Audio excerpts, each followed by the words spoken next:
వార్తలు ముగించే ముందు ముఖ్యాంశాలు మరోసారి. కలుషిత నీరు, కలుషిత పాలు ఘటనపై అధికారులను ప్రశ్నించిన సీఎం. ప్రజల ఆరోగ్యంపై నిర్లక్ష్యం సహించబోమన్న చంద్రబాబు.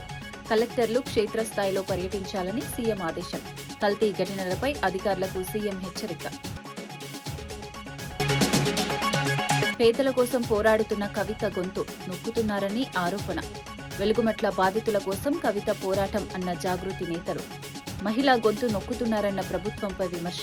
700 కుటుంబాల సమస్యలపై కవిత పోరాటమన్న జాగృతి. మూసీ పునరుజ్జీవనంపై సీఎం రేవంత్ కీలక సమీక్ష. మూసీ ప్రాజెక్టుపై ప్రత్యేక కార్యక్రమానికి ప్రభుత్వం సిద్ధం. మూసీ అభివృద్ధిపై అన్ని పార్టీల నేతలకు ఆహ్వానం. మూసీ పునరుద్ధరణపై పవర్ పాయింట్ ప్రెజెంటేషన్ సిద్ధం.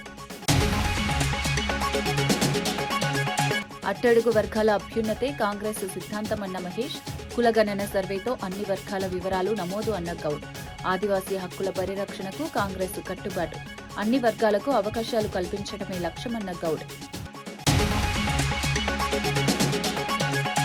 జగన్పై తీవ్ర విమర్శలు చేసిన వాసిరెడ్డి పద్మ. జగన్ అసత్యాలు చెబుతున్నారన్న వాసిరెడ్డి పద్మ ఆరోపణ. మహిళల రక్షణపై జగన్కు హక్కు లేదన్న పద్మ.